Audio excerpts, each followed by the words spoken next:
Mes frères, mes soeurs, mes amis, je suis là toujours. Comme je vous ai dit que j'ai fait une petite coupure pour pouvoir faire cette partie. Parce que la vidéo est toujours dense. Ce que je dois faire, hein, le message, c'est dense.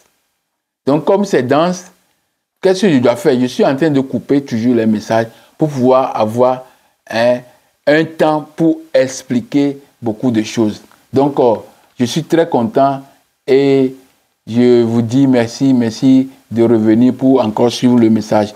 Donc, je suis sur l'histoire de la Torah. Donc, comment s'est passée cette histoire? Parce que l'histoire de la Torah est très importante.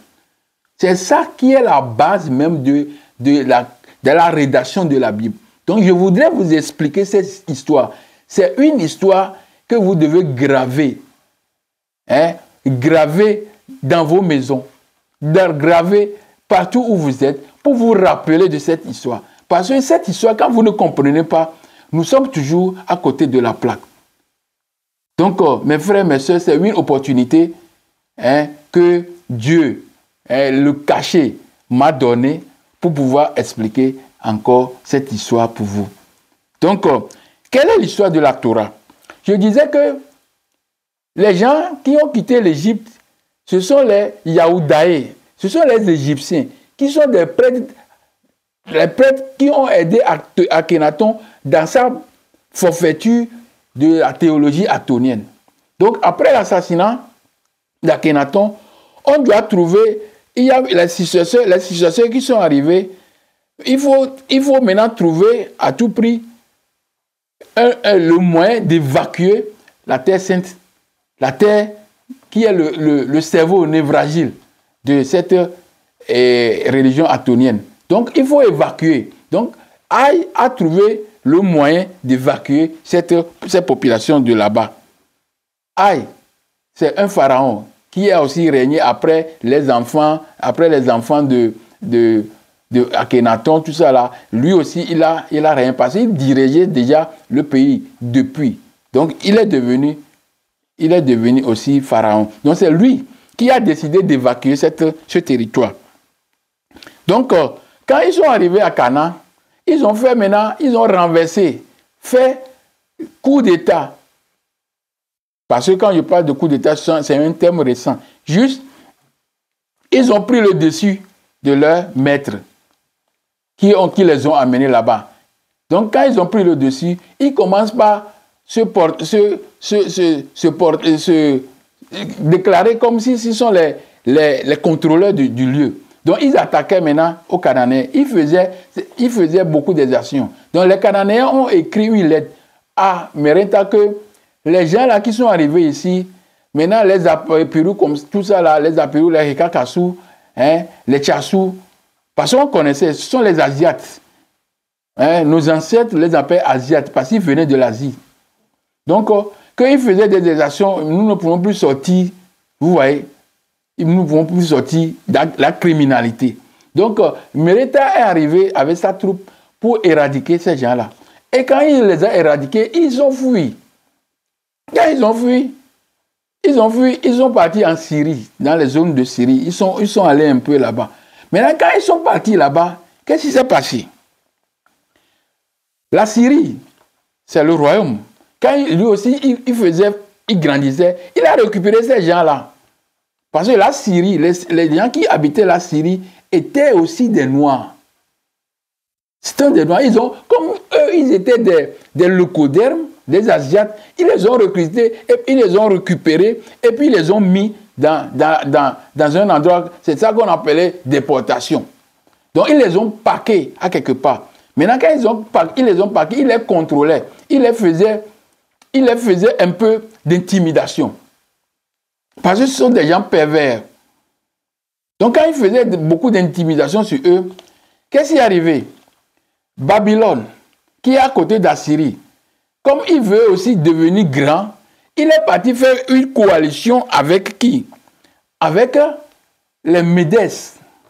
Les Médès, c'est aussi un peuple de ces endroits-là. Les Médès. Donc ils sont partis faire, parce que c'est dans la Perse, à côté Iran, tout ça là, en descendant vers Afghanistan, Turkestan, Turkestan, tout ça là, tous les gens de ce sens-là. Donc, il est parti faire la Babylone. C'est aussi les Noirs. Hein. Ils sont partis faire coalition avec ces gens-là pour venir faire chuter l'empire assyrien. Parce que les Médès, c'est vrai que ce sont leurs frères qui étaient détenus en Syrie. Donc, ils sont venus pour les libérer. Donc, maintenant, quand ils sont venus, vous m'excusez, mes frères, mes soeurs, quand ils sont venus pour libérer ces gens-là, les Médès et les Babyloniens ont libéré. C'est pourquoi Babylone, maintenant, avant de libérer la Babylone, a attaqué la Syrie. Quand il a attaqué la Syrie maintenant, qu'est-ce qu'il a fait? Il a attaqué la Syrie, et puis la Syrie, il n'y a pas du royaume d'Assyrie. Il a attaqué la Syrie, et puis ils ont renversé. Donc quand ils ont renversé, c'est là-bas qu'on a demandé, on les a demandé de retourner.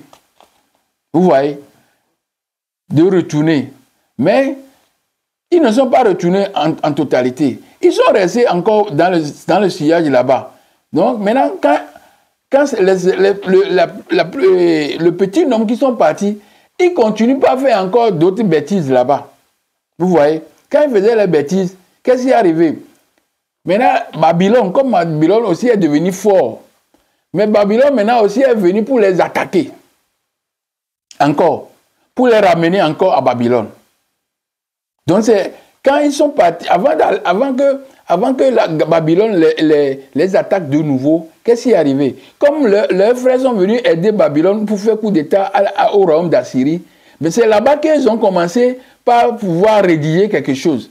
Mais comment ils peuvent rédiger quelque chose? Les gens là, ils ont fait 430 années en Égypte. Donc comment ils peuvent rédiger quelque chose dans leur propre langue? C'est pas possible.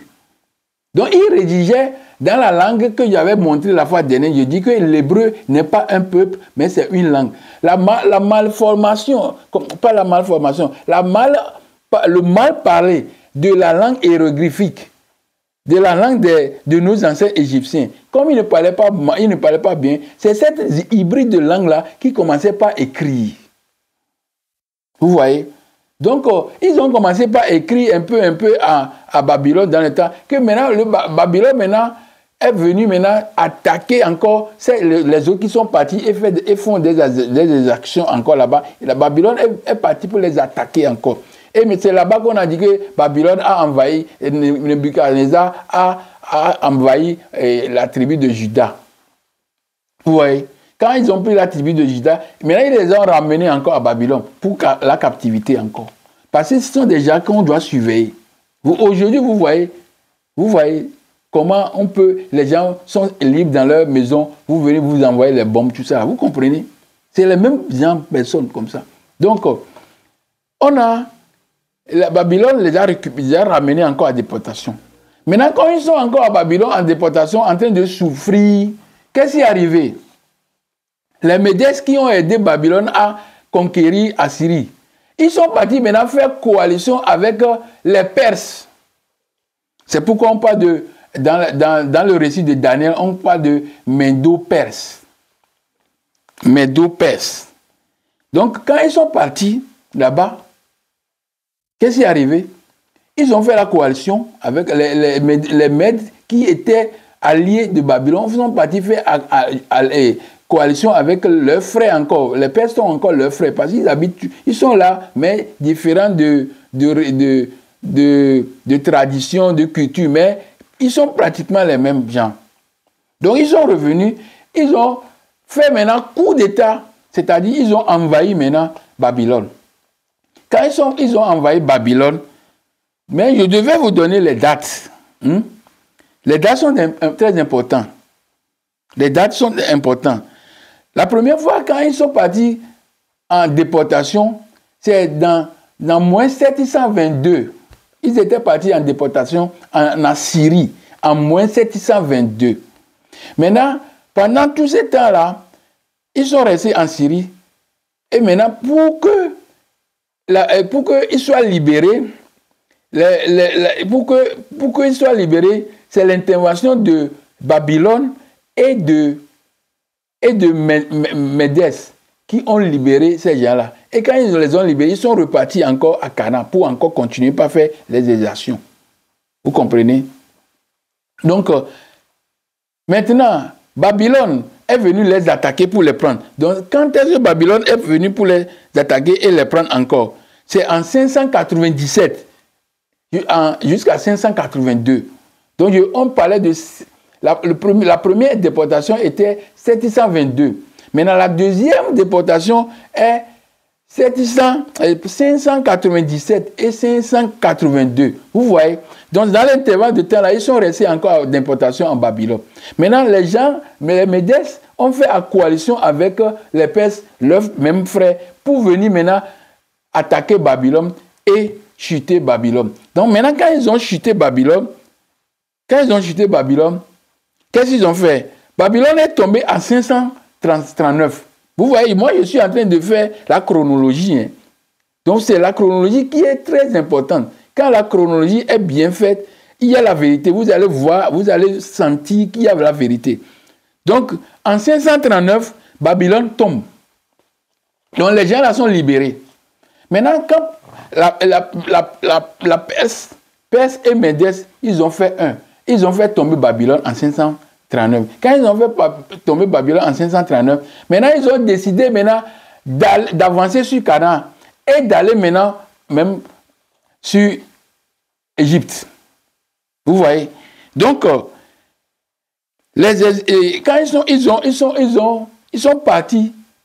ils sont partis directement à Canaan et marcher sur Canaan. Donc, vous voyez, le roi Darius, c'est le roi de Perse. C'est dans son temps que beaucoup de choses ont été faites. Les Maccabées, tout ça là, c'est dans ce temps. Et ils ont eu la suprématie. Et ils tuaient. C'est pourquoi on disait que les Hébreux, le roi Darius leur donnait des édits pour aller tuer, pour aller contrecarrer, pour aller venger. Donc c'est dans le temps là qu'ils ont fait des exactions. Ils ont tué. Et ces récits correspondent à la conquête de Josué plutôt. Yoshua. José, c'est encore le nom de Dieu, Yoshua. Donc, la conquête là, ils ont fait des exactions jusqu'à ils ont attaqué maintenant l'Égypte.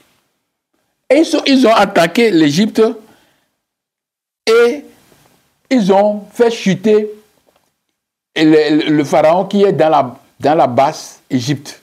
Et ils ont occupé l'endroit, la basse Égypte. C'est dans le temps de Cambyse. C'est dans le temps de Cambyse. Donc, qu'est-ce qu'il a fait? À partir de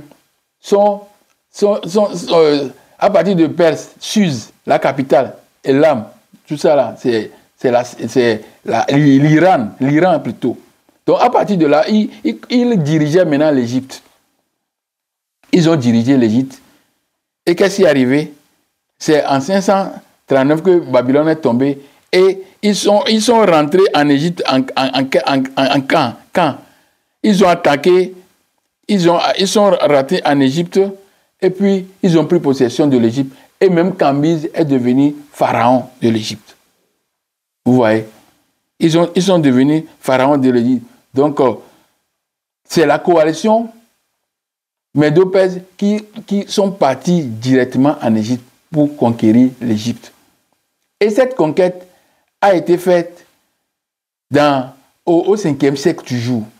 Parce que juste après, après d'avoir marché sur Babylone, ils ont pris directement la direction. Parce que maintenant, le chemin est libre. Ils ont pris parce que c'est eux seulement. Il n'y a plus des empires, les Noirs. Parce que ce sont des Noirs qui habitaient là-bas. Babylone, Assyrie, tout ça sont des Noirs. Donc, ils ont descendu directement en Égypte pour pouvoir s'installer là-bas. Donc, le chemin est libre. Donc, pour pouvoir arriver là-bas, ils ont inventé Abraham, que Abraham a quitté Ur, est parti à Aram, et puis il est descendu en Égypte. Donc, et après, Dieu a donné à Abraham, dans Genèse 15, verset 18, Dieu a fait alliance à Abraham, et il lui a donné quoi? Il lui a donné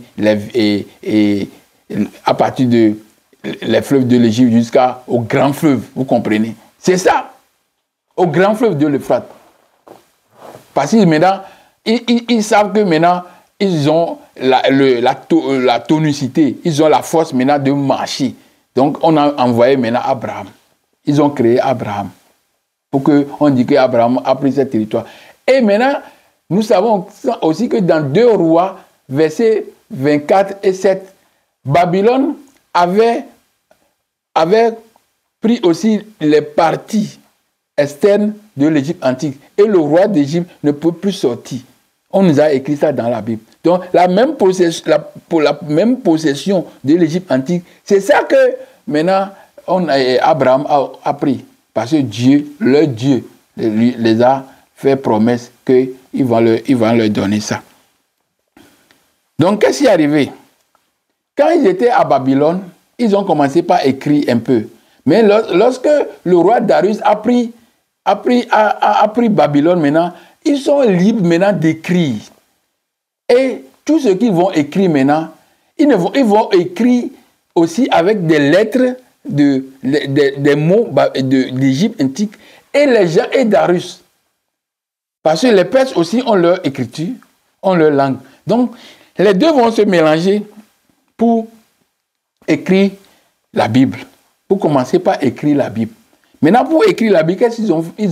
Ils ont que l'histoire, d'abord l'histoire de l'Égypte qui sont sortis, l'histoire de Akhenaton, et puis ils ont maintenant l'histoire de leur marche. C'était d'abord l'histoire de leur propre vie, parce qu'ils étaient des bédouins, des nomades, des semi-nomades. Et maintenant, les Perses, l'histoire de la Perse, c'est ça, ils ont incorporé avec l'histoire là, pour dire qu'ils ont l'histoire, une histoire concernant la Bible. Quand on en parlait de Josué, on a parlé des juges, on a parlé les rois, les chroniques, tout ça là. Toute l'histoire, ils ont commencé par écrire des choses, la plupart des choses de l'Égypte antique. C'est ça, parce qu'ils ont vécu, ils se disent qu'ils ont vécu là-bas 430 années. Donc, ils étaient confondus à l'Égypte antique. Et c'était même les serviteurs des Yaouds. Donc, ces Yaouds les ont déjà libérés beaucoup de leur culture égyptienne. Donc, c'est ça seulement qu'ils annoncent ça. Ils annoncent ça dans la Bible. Mais c'est pourquoi nous voyons que dans la Bible, il n'y a que des cultures africaines dans la Bible. Donc, quand ils étaient à Babylone, ils ont fait tous leurs petites écritures. Et au temps de Darius, maintenant, ils ont commencé par foncer, écrivaient bien. Et ils sont encore devenus pharaons en Égypte. Là, maintenant, ils ont l'audace maintenant d'écrire beaucoup de choses. Parce que la plupart des temples qui sont là-bas, ils ont occupé ces temples et ils ont quand même repris les textes égyptiens. Vous comprenez? Donc, l'Égypte, qu'est-ce qui est arrivé maintenant en Égypte? Quand ils étaient en Égypte, maintenant, le Macédonien, comment on dit, Alexandre le Grand, maintenant, a attaqué les gens là pour libérer l'Égypte. Vous voyez? Donc, vous savez que Alexandre est arrivé en Égypte en 300. Mais nous pouvons dire que le truc a commencé déjà au 4e siècle. 4e siècle. Donc, quand Alexandre est descendu en Égypte, il est accueilli comme libérateur. Alexandre est accueilli en Égypte comme libérateur. Donc, les Égyptiens étaient contents parce que les gens là faisaient des exactions énormes. C'est pourquoi je vais chercher un temps pour vous lire ce document. On appelle les prophéties de l'Égypte ancienne. Les prophéties de l'Égypte ancienne. Je vais vous lire ça. Et vous allez voir, vous allez écouter quelles sont les exactions que les gens là ont commises quand ils étaient arrivés en Égypte. Je vais vous lire ce document. C'est un récit, un récit authentique. Ce n'est pas que les gens disent qu'on n'a pas de documents, on n'a pas de lecture, il y a oral, tout ça. Ce sont des choses qu'on a écrites sur les papyrus. Vous savez ça? Donc, je vais vous lire ça. Je vais organiser encore une séance de 2 heures. C'est-à-dire une heure pour vous lire une partie de ce livre. Et vous allez écouter ce qui est arrivé exactement. Le livre là, on dit les prophéties de l'Égypte ancienne. Texte traduit et commenté par André Fermant et Michel Lapidus, directeur de l'Institut Rasmes. Je vais vous lire ça. Je vous promets ça. Je vais vous lire ça. Il y a beaucoup de choses que je promets. Oui, mais je tiendrai ces promesses. Donc, les Macédoniens, Alexandre le Grand a attaqué et puis il est accueilli comme sauveur. Maintenant, après quelques temps, lui aussi, il a commencé par faire des exactions sur les Égyptiens. Et on a dit que on a forcé des gens, des Égyptiens même, pour écrire la Bible. Donc ces Égyptiens, c'est eux-mêmes. Vous comprenez ce que je dis, hein? Donc quand on parle de la Bible, les écrits bibliques, la rédaction n'est pas faite dans les langues là qu'on nous dit. Parce que d'abord, l'araméen, c'est la langue similaire aux hiéroglyphes. Ou bien je peux dire à l'écriture démotique. C'est une langue qui est très proche du démotique. Parce que nous avons l'hiéroglyphe, nous avons le hiératique et puis le démotique. Je vous ai déjà expliqué ça la fois dernière dans ma vidéo. La vidéo que j'ai faite concernant quoi même? Gros plan sur la face cachée du personnage triplement mythique de Moïse. Quand j'avais fini, j'ai fait une explication dans ce message-là. Ou bien peut-être c'est dans le même message, je vais essayer de jeter coup d'œil vite pour voir si c'est ici que j'ai fait une petite explication. Donc je crois que c'est dans l'autre. Donc,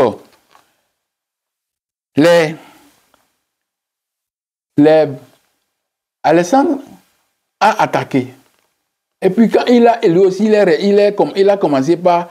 Parce que, vous savez, quand quelqu'un même fait coup d'État, comme on voit aujourd'hui, il commence par à embrasser tout le monde. Et après, quand il devient fort, il tue les gens et puis il impose son truc. C'est comme ça Alexandre aussi a commencé à faire. Hein, Alexandre, il a commencé par faire. Vous voyez? Et ils ont pris les mêmes Égyptiens qu'on a dit qu'on les a obligés à réécrire, à écrire la Bible, à poser des fondements de la Bible. Parce que les gens de Grèce, la Grèce antique, Ptolémée Soter, Ptolémée et Philadelphie, surtout Ptolémée et Philadelphie, ils ont obligé les Égyptiens autochtones. Ils ont recruté ces gens-là. Ils ont dit qu'on a pris 70 personnes, parce qu'ils ont toujours l'habitude de 7 fois 10, tout ça là. Ils ont pris 70 personnes qui ont écrit la même chose. C'est faux.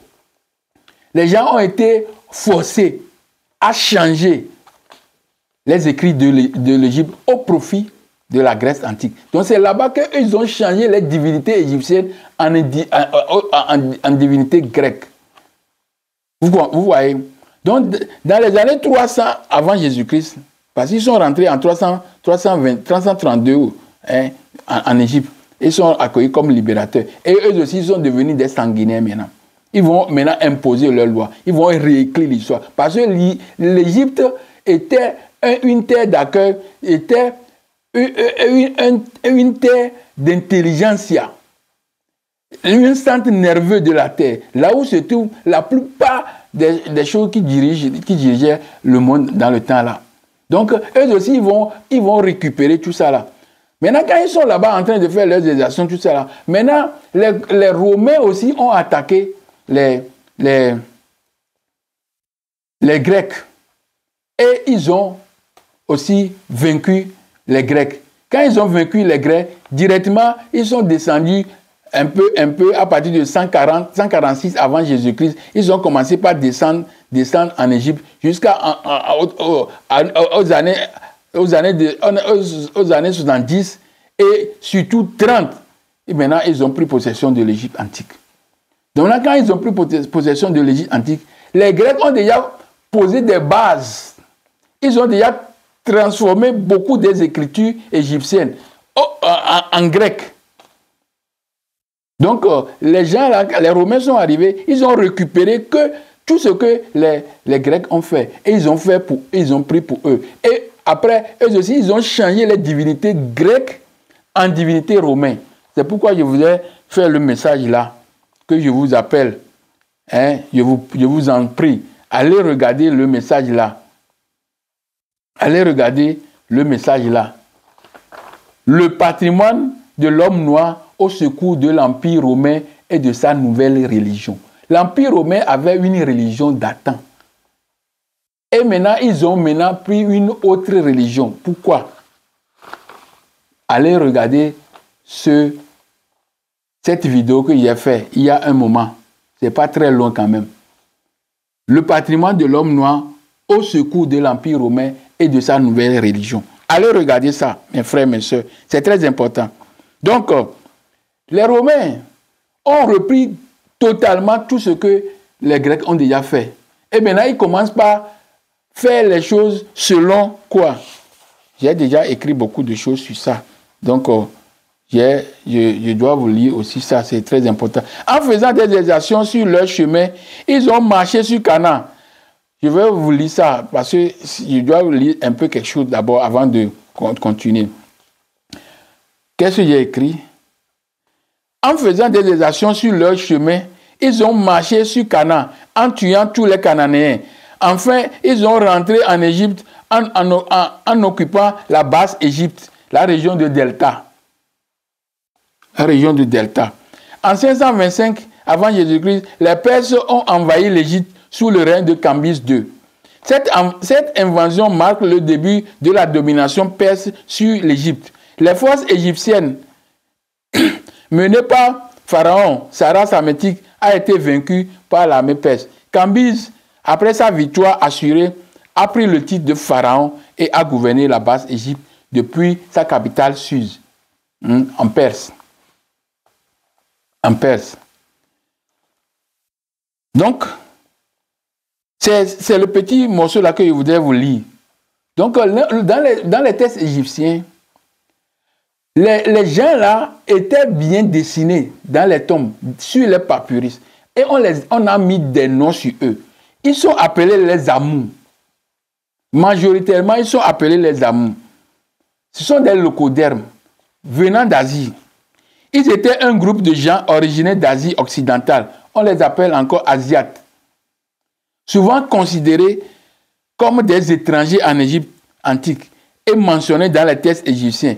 Ils sont décrits dans les peintures murales, notamment dans la tombe des pharaons, en l'occurrence, pharaon Khnum-Hotep. Khnum, c'est le potier, Dieu potier, le créateur.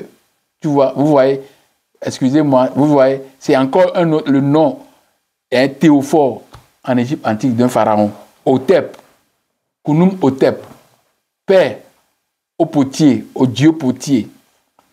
Donc, on a aussi le nom Ixos, on a aussi le nom Chassou, Abiru et Kakassou.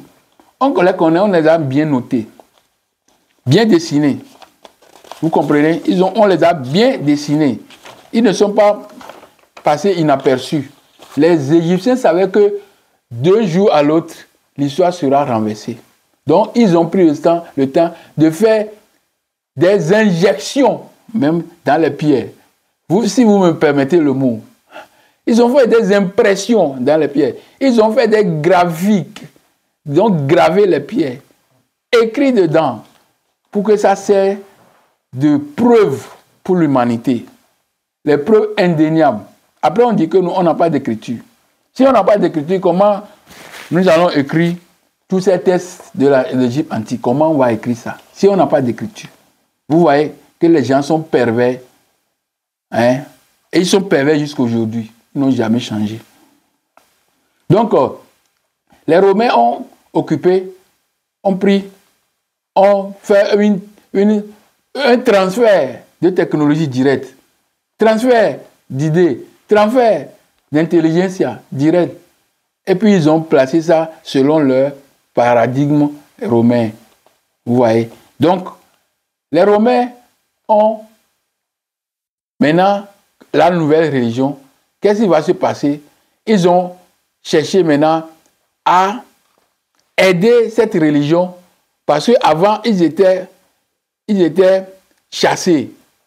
Je parle de Romains, ils étaient chassés. Ils étaient chassés, on les tuait même. Donc, quand l'empereur Constantin I a récupéré cette religion, il a fait religion d'État. Donc, il a permis maintenant, toujours, ils ont la chance que les rois du temps récupèrent ces religions et en fait religion du peuple. Et puis, ils ont maintenant la force de commencer par faire beaucoup de transformations.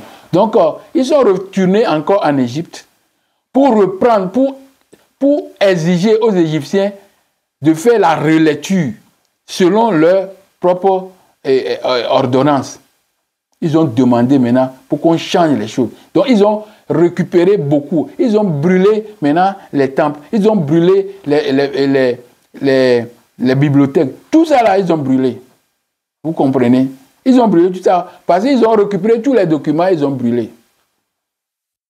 C'est ça, c'est ce qui s'est passé. Hein. Donc, vous devez comprendre que cette Torah, cette Nevi'im, cette Ketuvim,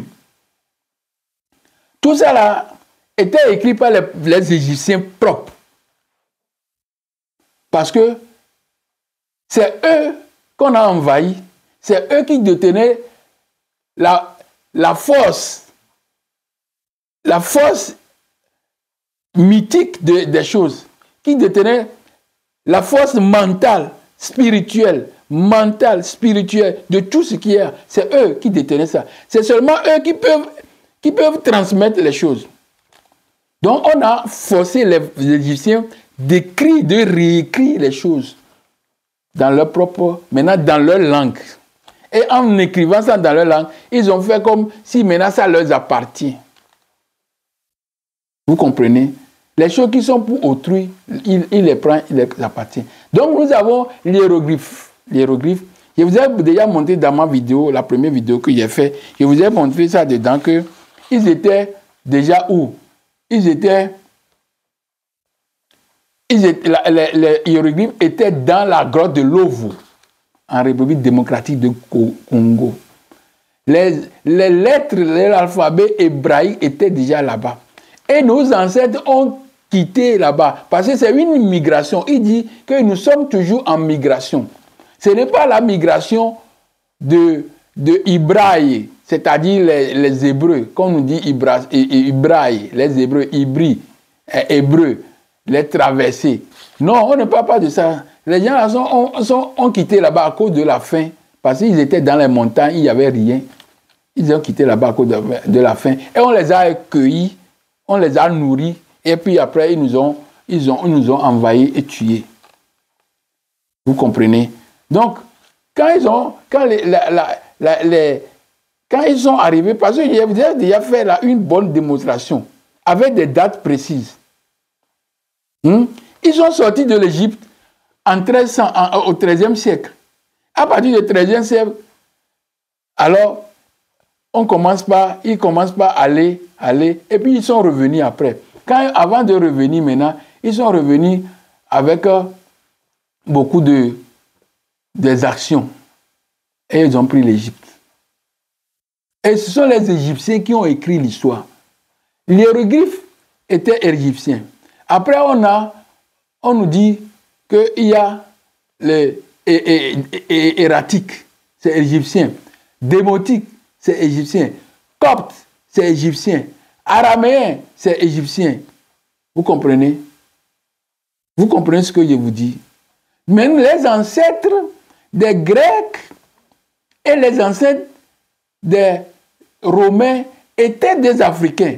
On les appelait Pelage pour la Grèce, et on appelait Étrusques pour l'Italie, la Rome.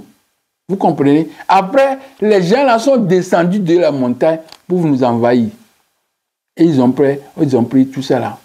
Ils ont pris nos terres, tout. Nos pensées.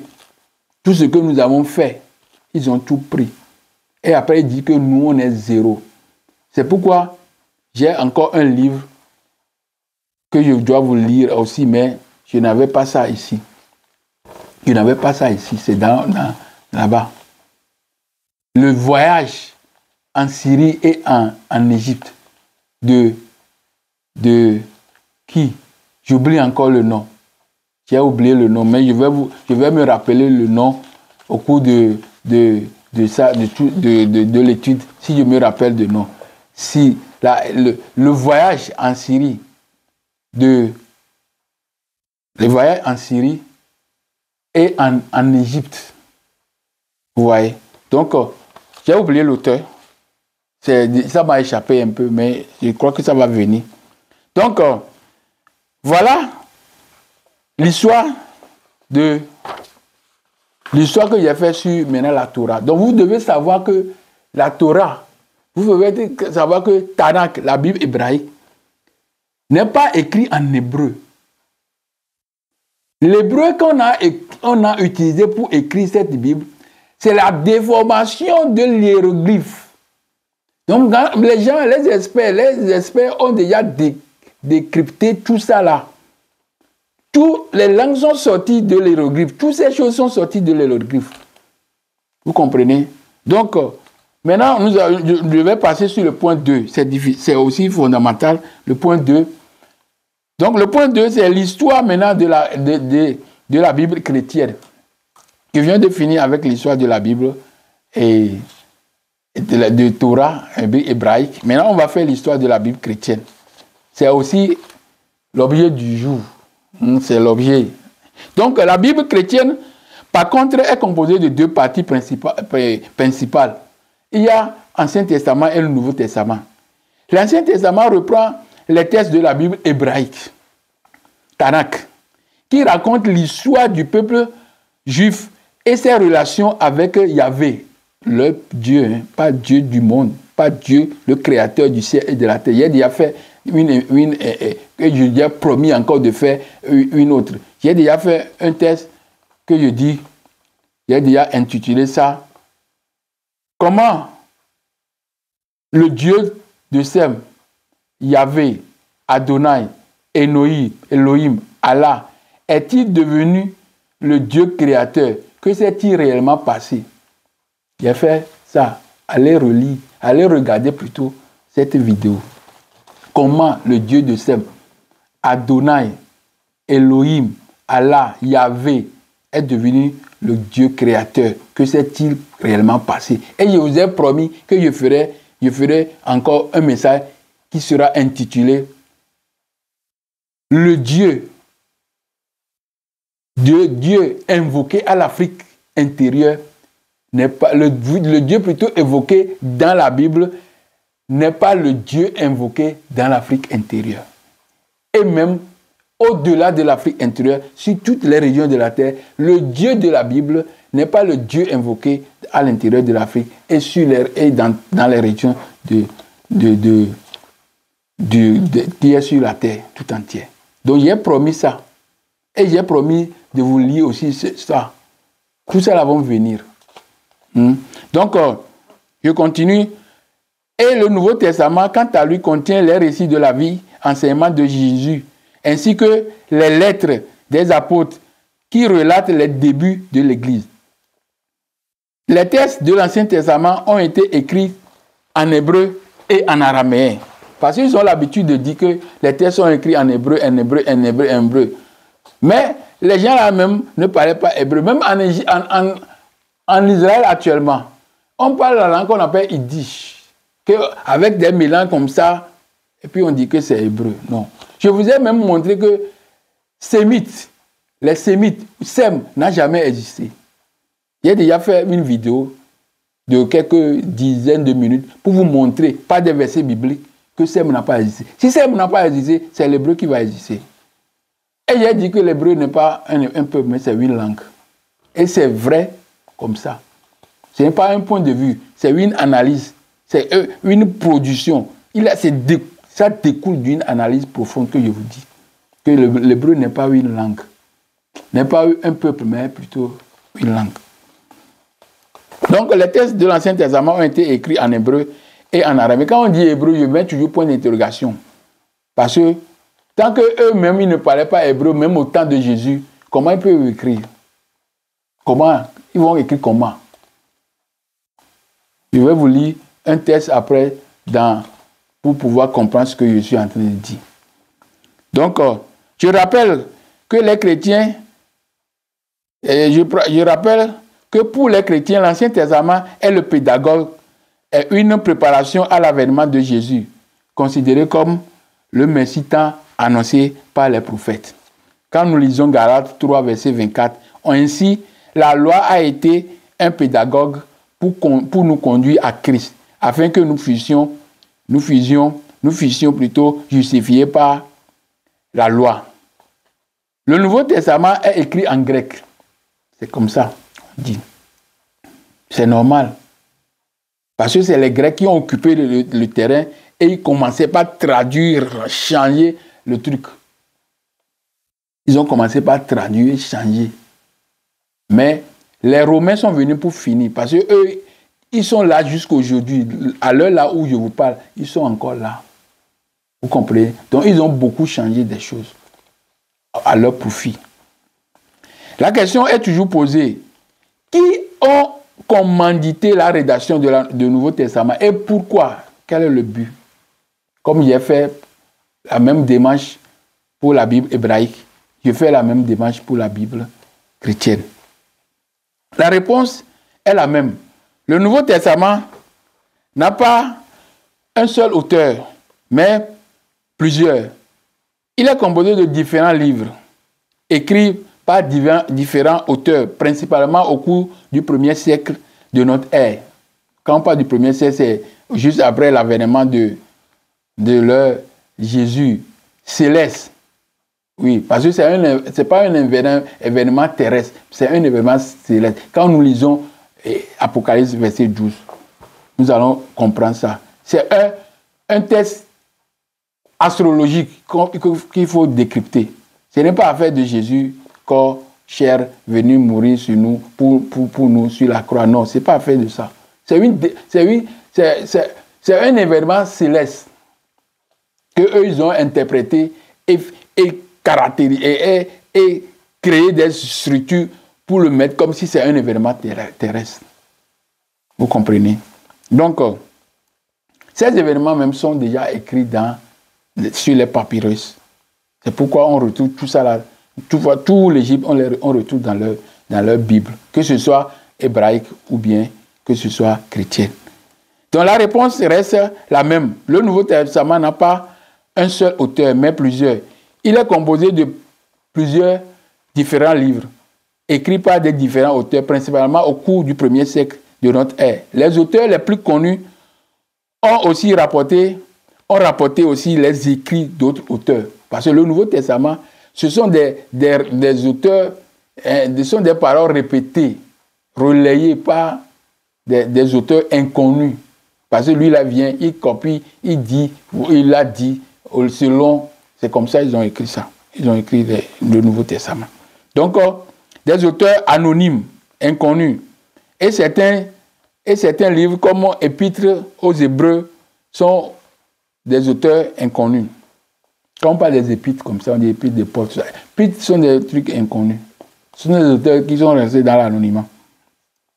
Les raisons de la rédaction sont différentes et variées, mais l'objectif pour certains, c'est de transmettre la foi de Jésus.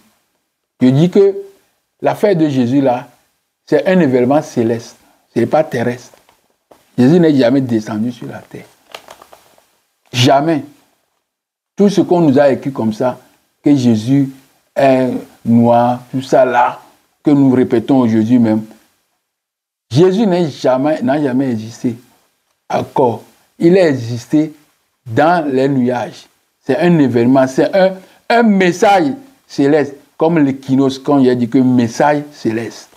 Il a dit que équinos, un message céleste adressé par l'incréé Amora à toute l'humanité entière.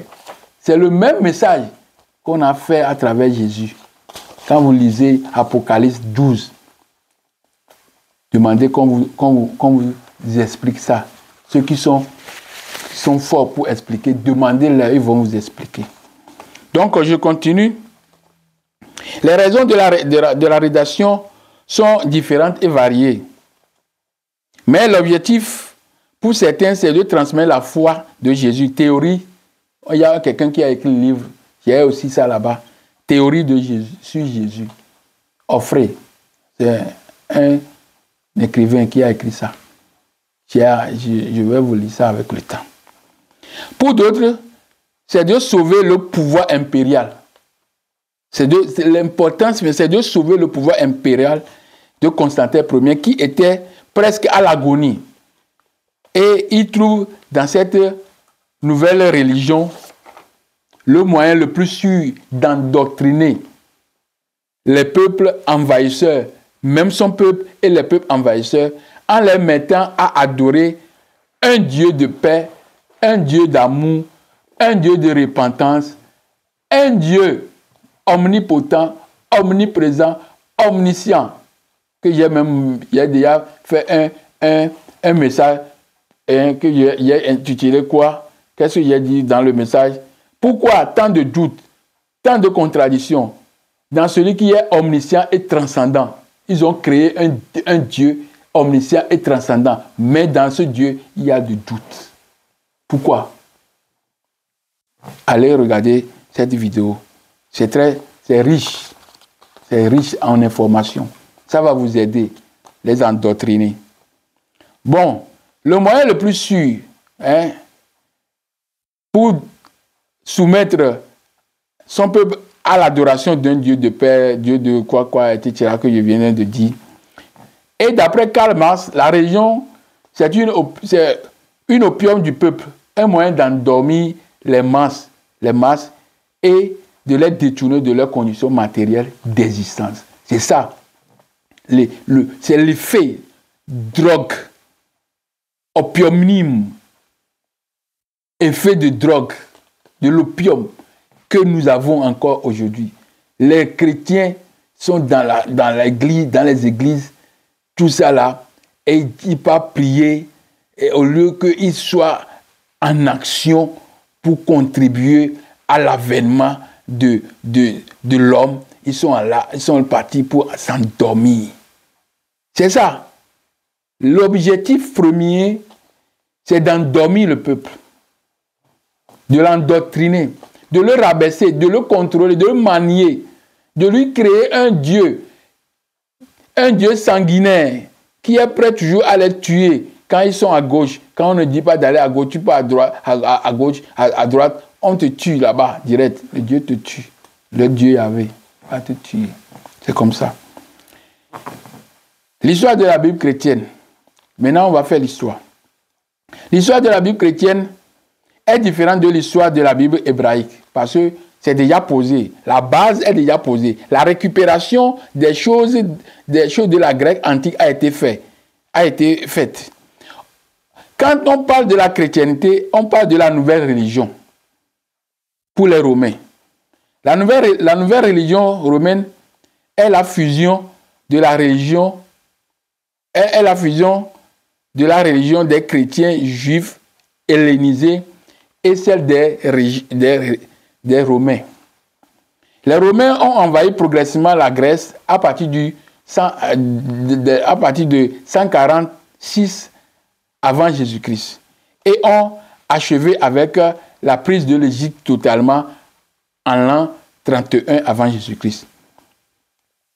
En l'an 31 avant Jésus-Christ, Octave, futur empereur Auguste, marque la fin de la période helléniste et consolide la domination romaine sur la Grèce et ses territoires vassaux, en l'occurrence un territoire qui est aussi Égypte et Canaan, tout ça là.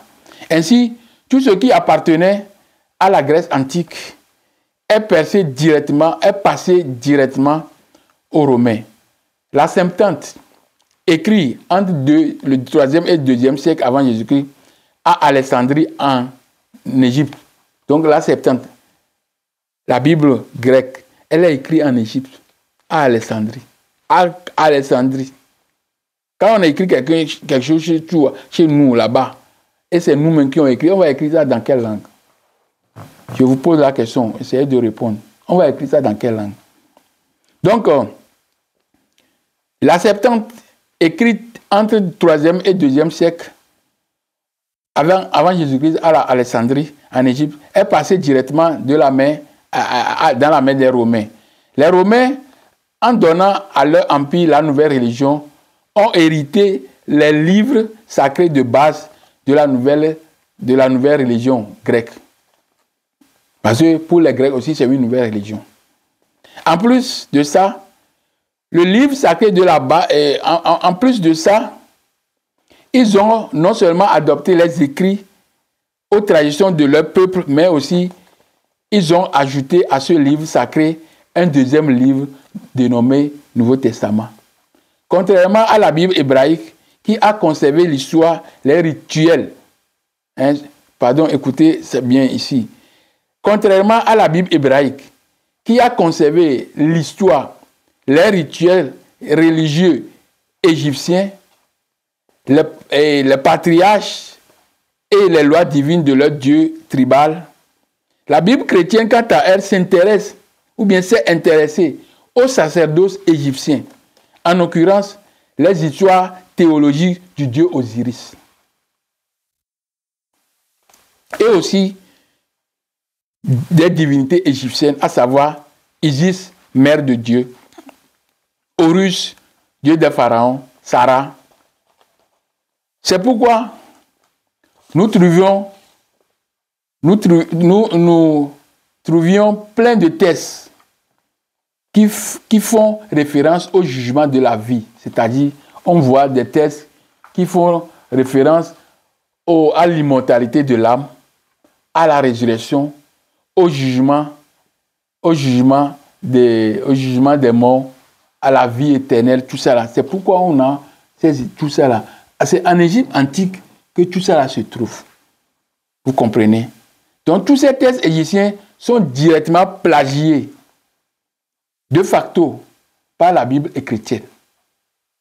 Donc mes frères, mes sœurs, je fais encore un petit arrêt pour finir les pages qui restent.